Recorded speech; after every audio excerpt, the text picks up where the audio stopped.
We are here today at Spring Meadow ColorChoice Shrubs in Michigan with Megan Mathey, plant breeding manager of Proven Winners ColorChoice Shrubs, who is the mastermind behind most of our favorite hydrangeas in our garden. And we thought it'd be so awesome to come visit her and she could walk us through the process of how hydrangeas happen for Proven Winners. And welcome. Well, thank you. I'm so honored to be featured, and I'm glad you guys love our plants that we've developed here. We are thrilled to be talking to you today, and we are standing right behind one of our ultimate favorite hydrangeas. This is Invincibelle Sublime, and today we just kind of wanted to walk and talk with you through Spring Meadow ColorChoice Shrubs and kind of what makes hydrangeas so awesome for Proven Winners. Like, how do you do it?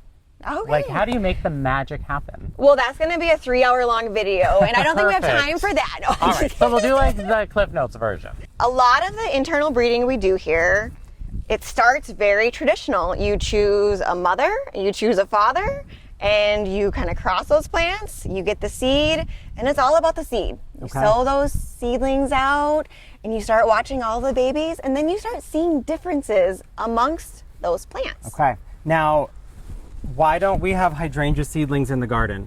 More than likely, you don't have the ideal optimum conditions to get those seedlings to start growing. They're not invasive. They do make seed, you know, they do self-pollinate. They are fertile. And if you see, you know, they will disperse that seed, but like they need to be vernalized and they need to be moist perfectly through, you know, during that germination period. Very specific situation that would make that happen. I'm curious. Put it in the comments, has anyone ever seen a hydrangea seedling in their garden? I'd be really curious about that. Occasionally it does happen, but very, very rare. Question, if for some random reason a hydrangea seedling did sprout in your garden, would it be the exact same as the plant it came from? It most likely would not. Okay. Yep, they'll be slightly different. So because they occurred from cross-pollination, it's not a genetic clone, they're not F1 hybrids, like corn or like the seeds that you'd grow for your garden that have been fixed. They're all going to be different. That's really cool. Sublime is an improvement. We know that from Lime Ricky, which we also have in the garden and love, and it's stronger and has all those traits. How does Sublime happen? So Sublime happened, it's similarly related to Lime Ricky, but it actually has a unique subspecies of hydrangea in it called radiata. And I'm sure you guys have noticed as you've, you know, observed your Lime Ricky, but it's got that radiata adds kind of that silver undertone to it. Okay. And, you know, Sublime was chosen out of a very large population from our research field where we plant the majority of our seedlings, and this was just like outstanding for that green color. We have never observed a hydrangea that's, you know, starts green. It starts a little bit white, but it goes green really, really quick, and then it just ages this nice green. Which is wild because that's why we love it in our garden, because it does flower that green with a little bit of pink in the center. But then as time passes, most smoothly, they'll turn either like a biscuit color or just like brown out completely, or maybe a little bit of an antique pink. But this one gets even greener, and it's just so impressive. We have a big hedge of 5 of them heading into the backyard, and they're probably this tall. Okay. Yeah, enormous flowers, and you guys must have thought about improving stem strength when choosing this, because ours don't flop in the rain. Yep, so you've touched on multiple of the criteria that we look at. So once we select a plant, we do numerous trials at the same time. So we'll select an individual plant.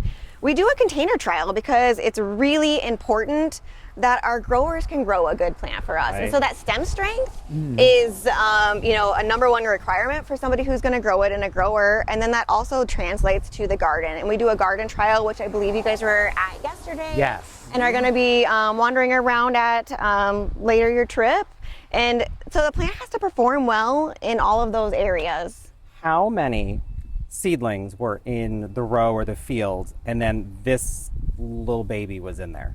It was probably a population of around 320 or 200 or so. Wow. So we keep, and so they get planted out in the field, spacing about 2 foot, and we go out there, you know, on a yearly basis. We keep those seedlings in that field for about 3 to 4 years, and so they had to prove themselves in that short timeline. That's Wow. awesome. So Invincibelle Sublime is a smooth leaf hydrangea that blooms on new wood. And this is a different type of hydrangea that also blooms on new wood. And it's a brand new variety that is really exciting. It's Pinky Winky Prime. So how did Pinky Winky Prime happen? So this is a plant that comes from an external breeder, Johan van Hulenbrock, out of Belgium. And we don't only have our internal breeding program that I work with, we work with breeders from all over the world. As breeders continue to work plants, there's continual improvement upon them. And so you'll notice larger panicles on this plant and much stronger, stiffer stems. So you look for stronger stems, bigger panicles, and what about the color? Because panicles will bloom white and then they'll start to turn as the season progresses. And that's due to temperature fluctuation? It is, yes. Right? Yep. And day length, or does that not have an impact on it? I don't believe day length has, or I've never seen anything, but it definitely is the cool temperatures that we have. And so you guys are in an ideal environment for that, Yes. and we are here. As of earlier this week, we're down into the low 50s at night, and that really starts bringing on this color change into the panicles. I noticed that our Pinky Winky and our Pinky Winky Prime, they seem to grow a little slower than a Limelight or a Quickfire. Is that something to do with the stem strength or their overall size, or so they just sometimes grow different? Sometimes they just grow different. That's a really good question. More than anything, it's not going to have anything to do with that final size, because at the final height of this, Pinky Winky Prime is probably going to be bigger than your Limelight Prime. Right. But yeah, it's just difference in genetics. Okay. So this is my absolute favorite hydrangea, by the way. I've been a Pinky Winky fan for years, and there's something about this pink. I love this pink.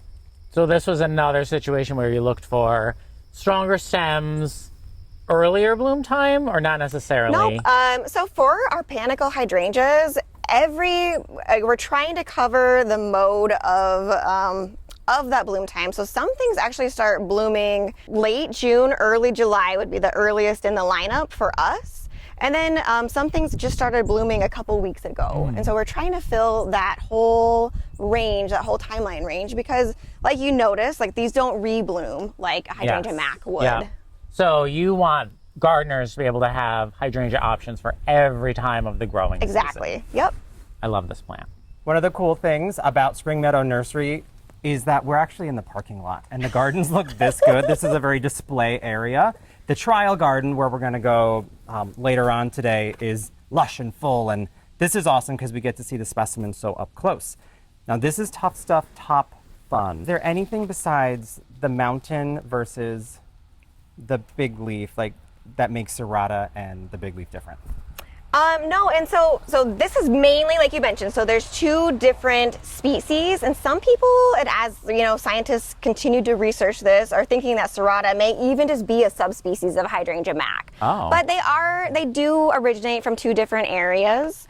And the mountain hydrangea, or hydrangea serrata, is what Tuff Stuff Top Fun is, you know, the majority of the blood in that plant. And that mountain hydrangea means that this plant has originated from high up in the mountaintops of Japan. So it's giving that cold hardiness to it. So serrata has always been that reliable species that you would plant if you couldn't grow the macrophylla type hydrangea. So if you're in a really cold environment, which you guys are, this was what your answer was. Okay. And we had quite a few plants in the Tuff Stuff line. This is an improvement upon the other Tuff Stuff varieties, as in we've shrank the plant down quite a bit. So the original Tuff Stuff, after a while, would get probably 3.5, 4 foot tall. So Top Fun stays really nice and low. And typically mountain hydrangeas were not remontant. Oh, okay. However, Top Fun is. It does have that ability to rebloom in it. And what's so interesting about our hedge is we can get 3 flushes of flowers on it. So we'll get that initial old wood flush in the spring, and then we'll get another flush, and then we get more new growth that produces a 3rd flush later in the season, which is pretty incredible, which means you get fresh flowers all season long. Exactly. So you've shrunk it down. You've gotten the remontancy or the reblooming quality. So is it I mean, it sounds so funny to say, but is it kind of like dog breeding? You have your Tuff Stuff hydrangea, and then you found a smaller hydrangea, and you just make 300 babies and put them in the field? It is exactly just like that. Yep. Right, but just incredibly scientific and white lab coats and all of that. Yeah, definitely. We wear a lab coat every day and goggles too. Right. Yeah. Oh, the one other thing I should mention that makes the Serrata really special is that, again, it's that mountain hydrangea. And if you are in a cooler environment, which mountain hydrangeas, don't let that name scare you if you are in the south, because they do just fine in the heat. But if you are up in a northern environment and you get the cool spring and that cool fall, the foliage will kind of start picking up burgundy hues. Okay. Oh, that's Yeah. awesome. And just to like stick on trend, what do you think? Like, how many seedlings did you choose this one from, and how long did this one take? So staying on trend, this was part of a Serrata breeding program. We probably went through, I don't know for sure because we make multiple crosses every year, but around 250 again, I would assume. And then we selected out of that 250, probably 5 that we thought would be really good. And then those 5, we chose 1. And then how do you narrow it down from those 5? So that kind of, you're delving into our trialing process. Oh, and we go okay. through a really, really in-depth trialing process in the greenhouse as well as in the field. So all of those 5 are going neck and neck, head to head, and they're going through a very rigorous test. So like we were just talking about the aluminum sulfate, we treat half of our plants in that trial with the aluminum sulfate. We want to know if they blew. Not all hydrangea max, not all hydrangea serratas will even turn blue in the presence of aluminum sulfate. And then we're kind of torturing them a little bit. So when we do the greenhouse trial, we trim them dormantly in the winter, which would simulate, like these plants had a really, really difficult fall. Like it frosted before that plant was able to go to sleep. So all in the winter, every single plant on trial gets cut back. Then in the spring, when they wake up, the plants are doing good, we cut back half of the group again to simulate that late spring frost. Okay. So a plant has to flower under both of those conditions, as well as then our third tier. Now that's not remontancy. That's just that plant That's being just the tough. first Like, one. yep, there's some vernalized buds later, down in the base of that plant, and they're coming up. So historical hydrangeas, and even the ones today, most of them need to be vernalized before they can flower. Okay. So we're trying to select for ones that still have that ability to push up their vernalized buds from the base. And then the third tier is that true remontancy. Now remontancy is just the ability for that plant to rebloom.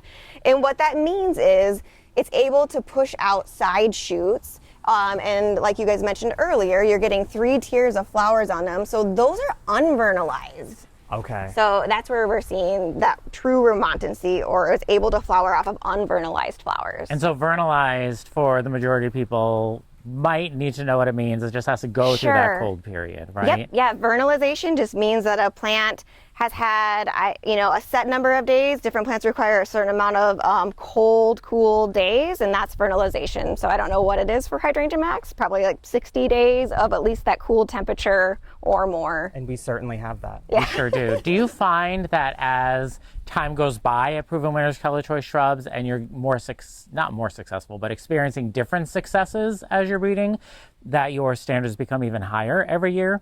Oh, yeah, most definitely. So when I first started, so I've been here for 12 years breeding hydrangeas. And at first, there's numerous hydrangeas that have a beautiful flower. It's not that hard to get that in your populations. What is difficult to do is to breed for that truly remontant plant. Okay. We've switched locations because we could not resist showing you this incredible hedge of Let's Dance Skyview. Now, I have to tell you, we have had amazing success for the first time ever in our Zone 6A garden with a big leaf hydrangea, and it is with Let's Dance Skyview. The blooming early in the season for us has been mind-blowing. First time ever able to grow a big leaf hydrangea that blooms early in the season. So do you know anyone, Megan, that might be able to tell us where Skyview came from? I might know a person that knows where this plant came from. So yes, I am very, very proud of this plant. This is probably, out of my introductions, one of my top favorites. And this originated here at Spring Meadow Nursery within our internal plant breeding program. It's a cross that was made back in 2016. Wow. And we sowed out that population, again, probably somewhere around, I keep saying that 200 to 300 number. That's about what an average population size is for us. That captures enough diversity within each cross. We pulled it out, and this plant was one of the top performers in not only our container trial, but out in our field trial. So we trial all of our hydrangeas in a zone 5 full sun in Michigan. I will caveat, it's a full sun in Michigan location. And a lot of the hydrangeas that we put out there just don't even flower at all. Or if they do, they make 1 or 2 flower buds. And this thing was like slam on the brakes. Oh my gosh, what hydrangea is that out there in our field? So you could tell right away that it was special. Yes, yeah, we knew right away it was very, very special. Is there something particular about that pistachio color in the new bloom, or is that something you see in a lot of the Macs? Are you talking about kind of this two-tone, like how it's kind of light in the middle and then... Yeah, we always call that sort of like, it's got the pistachio color. center. Sure. It's something that is starting to become more and more visible in a lot of our newer breeding and in the newer flowers. But as you can see, as that flower ages, it goes to more of a solid blue or pink, depending on your 'Cause location. let me just back up a little bit, and sorry to leave you, but the other side of this gorgeous hedge did not get the aluminum. Look at the pink. So cool. So you mentioned right away that you knew this hydrangea was special. So can I give you a moment to tell us, brag as much as you want, gosh. tell us what makes it so special besides for us as gardeners, we just know we're gonna get gorgeous mop head blooms early in the spring. So what makes it so special? So, I mean, that is one of the key parts that makes it so special. This plant, you know, can survive, it's a survivor. It's like, this survives well in even zone 4, in kind of a protected area in zone 4. It's just this non-stop bloom, and it's kind of dialing in on that remontancy trait. Now, we're breeding for everybody. We're breeding for that end consumer, but we also are breeding for the interim, the growers, the people that have to grow the plants to get them to the garden centers. And we need to make that their job easier, and we need to make plants that they can be successful at, that always look good, and they can always bring them to the store and have them looking good. And so this plant does that too. One of the biggest issues with remontant or truly hardy reblooming hydrangea macs is they flop and their tendency to fall apart. Now, unfortunately, that negative trait is linked heavily to that reblooming trait. And so one of our jobs as plant breeders and plant trialers is to really try to tease and pull that apart. Is the flopping related to the remontancy because it has to grow so fast? Part and of the it- faster it grows, the weaker the stem is? Exactly. And so like we have not done like an in-depth scientific study on that, but historically a lot of the very remontant varieties have larger internodes, and internodes is that section in between each leaf. Okay. So to get a truly dwarf small kind of front of the border like this plant is, that is remontant, took quite a while. You know, Eric, we were talking about our wish list for our sort of, we love sky view, and our dream would be to see maybe sky high. So based on what you just said, it kind of explains why there isn't a 4 to 5 foot tall Mac that can act like this. Sure. And that's a great little tidbit. If that's something that you guys would like, we'll add that to our list of Yes, breeding. please. Okay. We would love Need like a sky big, high, full, billowing, like Nico Blue, but improved. but improved. Okay. Early blooming, remontancy, all the good things. Sure. But, All right. Yeah. But so Skyview, what can we expect in our garden? We just planted a hedge of 10. Okay. A nice curved circle underneath our tricolor beech, but it is in full sun. The tricolor beech is limbed up pretty high. We can expect like 2 to 3 feet tall and wide. Yep. So this planting that we're staying at is probably in its 3rd year, and we don't do any pruning on this. So with a hydrangea mac, we here, because we have those off-season, like really hard frost, and I'm sure you guys do as well, we wait for them to naturally wake up, and if the tips did die back, we will kind of trim them and clean them up. But this is kind of exactly what you would expect. Again, every environment's different, the amount of water, the amount of fertilizer that you put on things. So and what this I is love what you're about looking it, at. I'm just going to show everybody, Yeah. is you can see that there's faded blooms from earlier in the season, right? Then there's fresh flowers happening. And then there's obviously more flowers to come. So it's like a continuous blooming hydrangea. It doesn't stop flowering all season long. Exactly. Can you tell Megan you're a big topic in our house? I guess We're so. always talking about this We're hydrangea. always talking about it. And I was saying to Megan earlier, like, it's a life-changing hydrangea for gardeners in our growing zone. People think they cannot grow a big leaf hydrangea because in our growing zone, there's varieties that you plant it and you get great foliage, and then maybe this time of year in August or September, you'll get like 3 flowers. Right, exactly. And this is a game changer for northern gardeners. So Let's Dance Skyview is mind-blowing. So congratulations. It's incredible. And thank you. Thank you. Well, thank you guys for growing it and loving it. All right, the last hydrangea we're going to look at is something new for next year. We do have it in the garden. We have small ones, but this is Powerball. Tell me everything. Okay, so this is our newest hydrangea paniculata release, and one of the things that makes this plant so special is a lot of panicle hydrangeas have that kind of long conical. We were looking at Pinky Winky Prime earlier, that super long cylindrical flower. This one's opposite. It's a ball. I'm like, And I damn, don't want to it's break this loud. off. Everyone's gonna be like, oh my gosh, you ripped that off.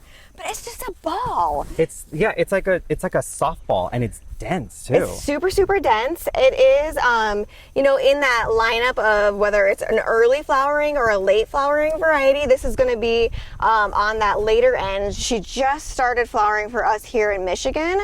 Sometimes when you are looking in that timeline of when a panicle is flowering, that later flowering might correlate with it doing better in hotter environments. Oh, interesting. So it's not opening earlier when it's really that heat of the season. It's kind of opening while they're still warm in the south, but it's getting to be on the cooler side. So probably good for both cold and warm environments. And I know it rained a lot this morning, and I've seen the sprinklers going off in this garden, and this is pretty rock solid. It's super rock solid. Again, just kind of driving home our biggest breeding criteria is that garden performance and that container performance. And a plant has to have these strong stems in order to do that, because no one wants a plant this time of year after you put all that effort into it for it to lay on the ground after a rainstorm. Exactly. And this looks like it's full size according to the tag.